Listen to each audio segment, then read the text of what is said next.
ನನ್ನ friend confuse ಕುಮಾರಂಗೆ ನಿನ್ನೆ ರಾತ್ರಿ ಎಣ್ಣೆ ಸ್ವಲ್ಪ ಜಾಸ್ತಿ ಆಗ್ಬಿಟ್ಟು ಹಾಸ್ಟೆಲ್ಗೆ ಹೋಗು ಅಂದರೆ ಪೊಲೀಸ್ ಸ್ಟೇಷನ್ಗೆ ಹೋಗ್ಬಿಟ್ಟು ಅಲ್ಲಿ ಕಾನ್ಸ್ಟೇಬಲ್ನ ಸೆಕ್ಯೂರಿಟಿ ಅಂದ್ಕೊಂಡು ಹೇ ಸೆಕ್ಯೂರಿಟಿ ಗೇಟ್ ತೆಗಿ ಅಂತ ಆವಾಜ್ ಹಾಕಿದ್ದಾನೆ. ಕಾನ್ಸ್ಟೇಬಲ್ ಗೇಟ್ ತೆಗೆದಿದ್ದಾರೆ.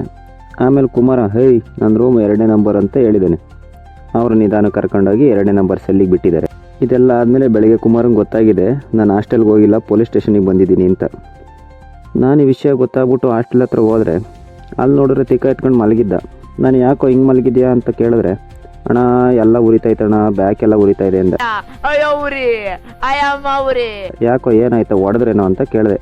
ಇಲ್ಲ ಅಣ್ಣ ಹೊಡಿಲಿಲ್ಲ, ನನಗೆ ಅಷ್ಟೊಂದು ನೆನಪಿಲ್ಲ, ಆದರೆ ಹೊಡಿಯೋಕ್ಕೆ ಅಂತ ಕೋಲ್ ಎತ್ಕೊಂಡ್ರು. ಆ ಕೋಲ್ ಮುಂದಗಡೆ ಮಾತ್ರ ರೆಡ್ ಕಲರ್ ಪೇಂಟ್ ಹೊಡೆದಿರೋಣ ಅಷ್ಟು ಮಾತ್ರ ನೆನಪಿದೆ ಅಂದ.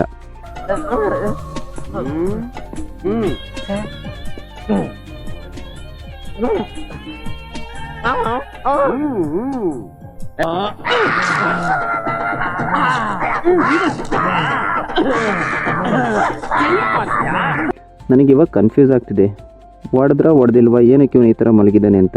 ನಿಮ್ಗೇನಾದ್ರು ಗೊತ್ತಿದ್ರೆ, ವಿಷಯ ಏನಾದ್ರು ಅರ್ಥ ಆಗಿದ್ರೆ ಕಮೆಂಟ್ ಮಾಡಿ.